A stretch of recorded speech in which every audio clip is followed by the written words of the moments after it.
Hello, dear students of English 2. Welcome to our second meeting of the class. So it is more than a pleasure for me to have you in this particular session of this subject, okay? So it means that for today's, we're gonna be working on session 2, and then we're gonna be working on unit 2. In this case, sorry, session 2, unit 10, what sport do you play? That is a unit and the session that we're gonna be focused on. And then I'm going to be explaining to you how we're gonna be working for this very interesting session of the class. So it means that for every single session of the class, we have an introductory video that actually introductory videos all provide us general ideas about the different contents and activities that we're going to be focused on. So it means that we're going to take a quick look at this introductory video, and then I'm going to be explaining to you what it's about, okay?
In this very introductory video, sorry, we have a general explanation about the different content, activities, and exercise that we're going to be working on. However, we're going to be moving on to the next section.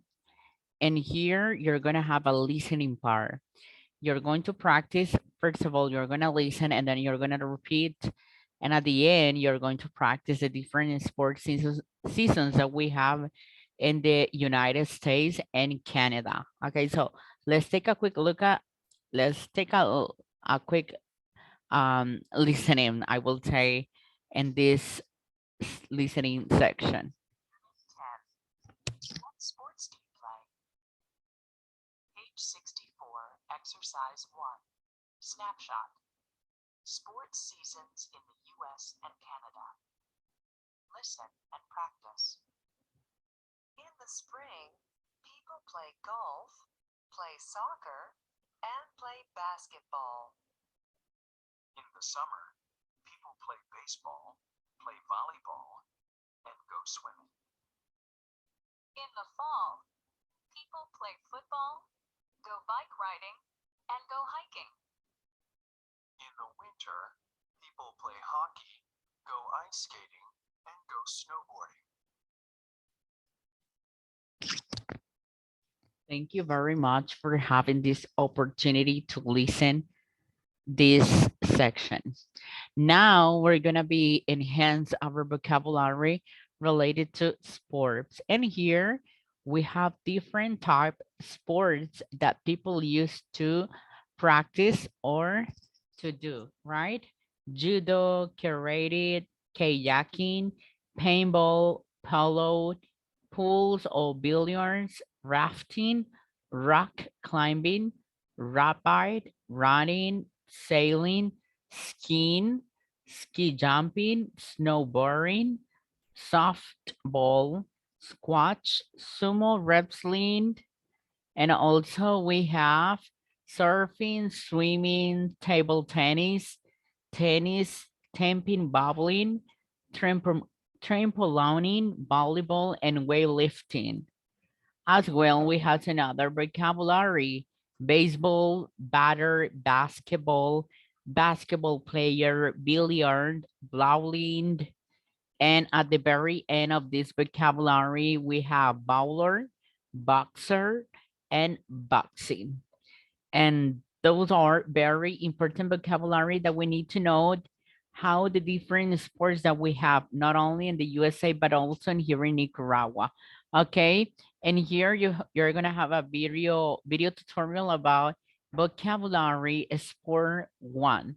Let's take a quick look at this in video tutorial, right?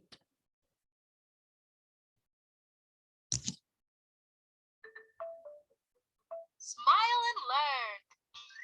Hello, friends. Look at this awesome sticker album they gave me. It's a sports sticker album. Can you help me complete it? Let's open this envelope to see what stickers I got.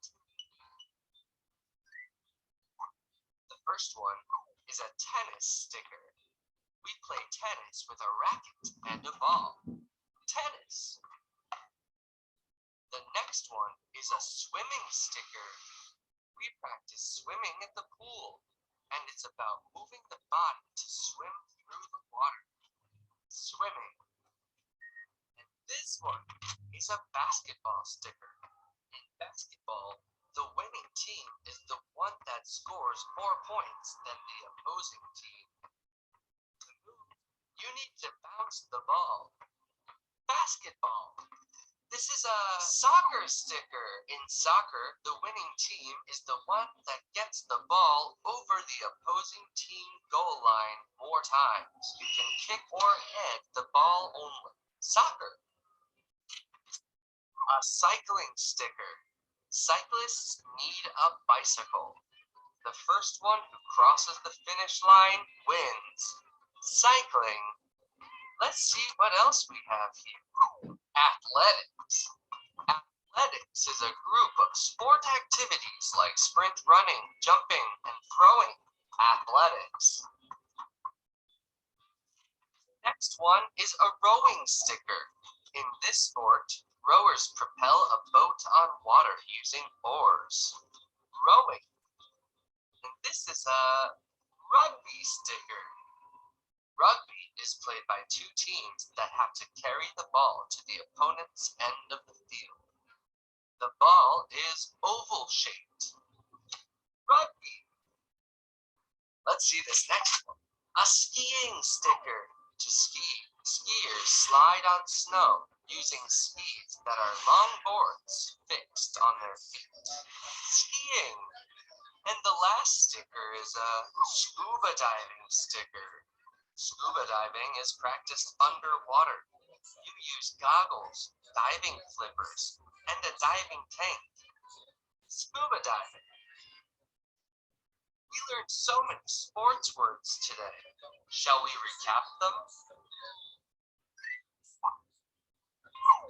Tennis. Swimming. Basketball. Soccer. Cycling. Athletics. Rowing. Rugby.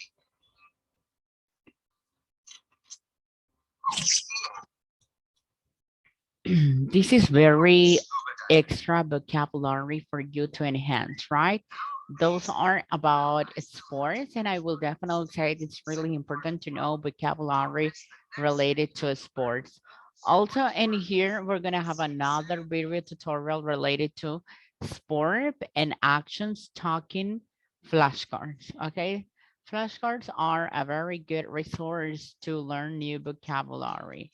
Let's take a quick look. Sports and actions based on flashcard. Play basketball, play football, play tennis, play volleyball, play table tennis, throw, catch, catch, kick, ski, ski, skateboard, swim. Also, we have ice skate, run. And then you will be enhancing your vocabulary with some other flashcards and really important for you to know. Ride a horse, ride a bike, do karate, do gymnastics, snowboard, surf. And then you will be able to practice a little bit more and that. And then we're gonna have a practice exercise. And here we're gonna be talking about which sport follow go and which sport follow played, okay? So let's try to make it and see what happens. Fill in the blanks with the verbs go or played. Play, golf, play, basketball, go swimming, play, baseball, played, soccer, play bike riding or go bike riding, go hiking, go snowboarding, play hockey. This is a practice exercise. And go ice skating. Right now we're going to realize if we have some mistakes or if we are completely right. But it means that for this practice exercise, all of your answers are absolutely right. Very good. Very good. Now in here, guys, you're gonna have a listening section. Listen to the following conversation. I love sports. Let's listen to it and then we're gonna practice. Page 64, exercise 2, conversation. I love sports. Listen and practice. So, Justin, what do you do in your free time? Well, I love sports. Really? What sports do you like? My favorites are hockey, baseball, and soccer. Wow, you're a really good athlete. When do you play all these sports? Oh, I don't play these sports. What do you mean? I just watch them on TV. Very good listening section. Now we're gonna be moving on in a practice exercise. Complete the conversation using the questions provided. We're gonna get started this practice exercise. Complete the conversation using the questions provided. What do you practice with? Do you like sports? What sports do you like? Does your sister play volleyball too? When do you usually practice? And here will be, do you like sports?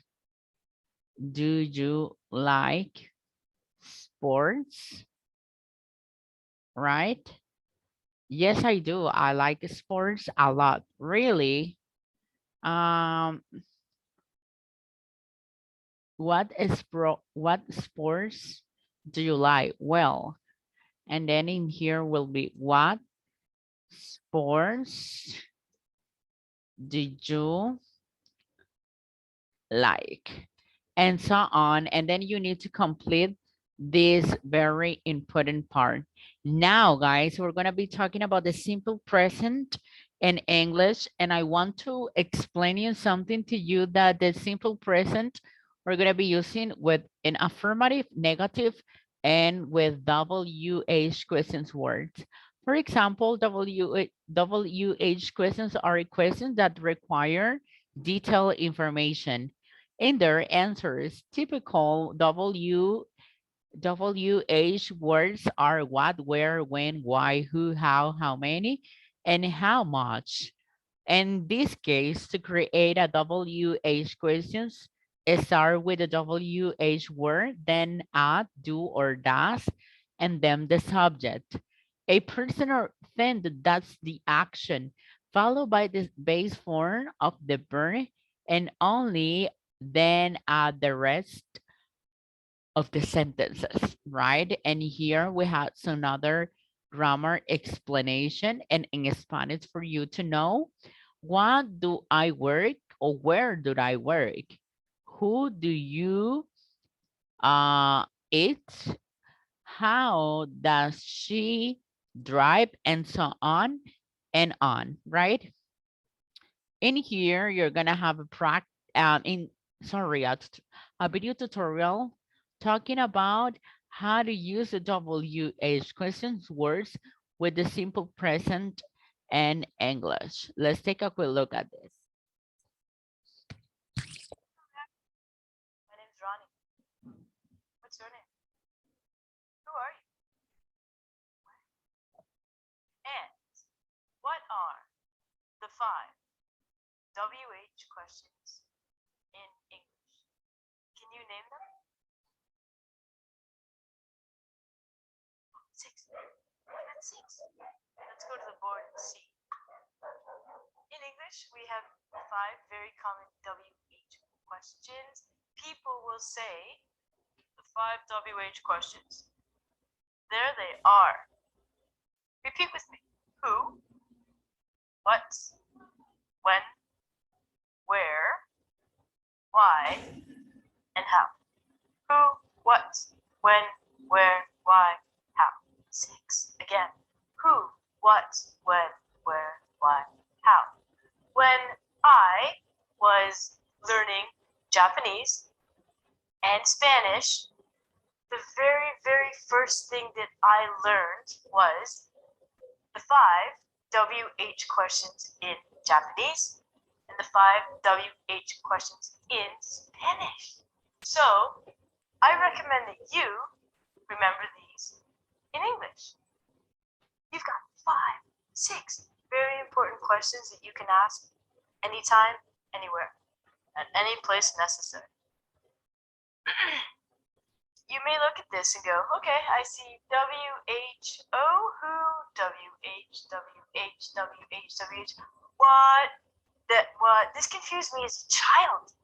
A teacher, why is HOW a WH question? What's happening here? What have you done to my young brain? And then I looked at it and go, oh, there's an H and a W. So it is an HWWH question. Then you got your 6. So let's go through and think about why we would use these. WH questions. 4. Conversation. Have you ever had a really boring conversation with someone? I have all the time, every day. We say it's like pulling teeth to get someone to speak to you or have a conversation, which means pulling teeth is painful, the person is not interested in what you're saying, you would rather talk to the wall than speak to this person. So here's how not to be boring when you're trying to have a conversation with someone. Someone may ask you a question. This is a very important video tutorial because in here you have the grammar explanation how to form WH questions words for a conversation using the simple or the simple present in this case, okay? And here I will be guiding you to make a practice exercise, sorry, and we're going to complete the conversation with the correct WH questions word. Complete the conversation with the correct WH questions. I watch sports on TV, really. What sports do you like to watch? Soccer is my favorite.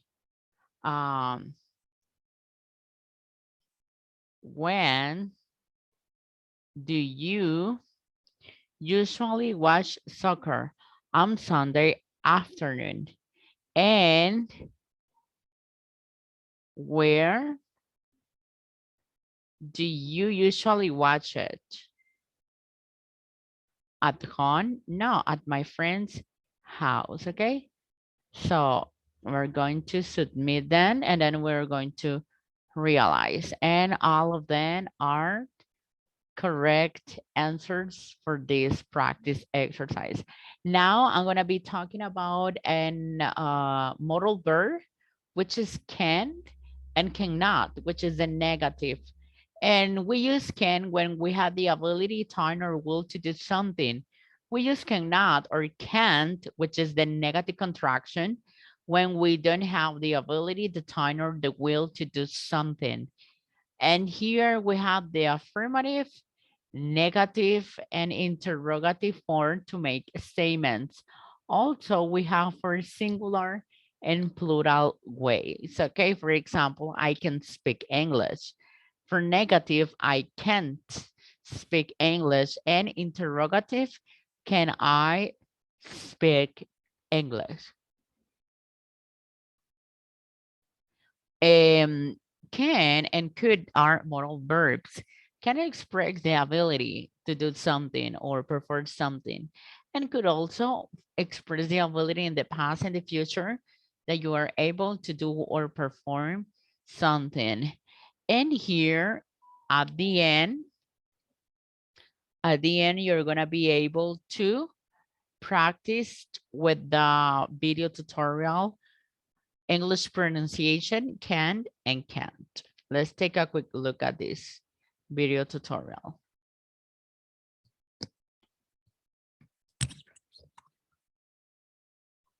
Hey there, Jack. Once again to teach you English. Ready? Today we're going to do a little bit more pronunciation. Also fun things. Kind of fun to teach them. And the first two we're going to do is very, very easy word in English. 3 letters. Difficult to understand when people say it to you and when you are saying it to yourself. Believe me, I've had many mix up with these simple words. The first one is this word can. Okay? Now, this is positive form of can. Does anyone know what the negative form of can is? It is can't.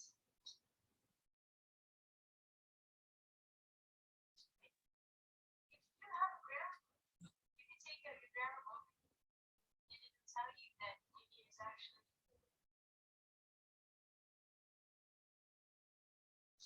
not. Okay? But honestly, in real life, we don't use this word a lot unless we really want to tell someone correctly. I cannot do that, as in you're giving someone an order. Don't like giving people orders, so we're going to stick with everyday usage of how we normally speak in real life. Okay? And So we're gonna do with these two today. Can, can't. Just try and pronounce them on your own. Can, can't. It's pretty easy. You can differentiate between the two. The thing that throws me and everyone else off is when we refer to ourselves. So we do this.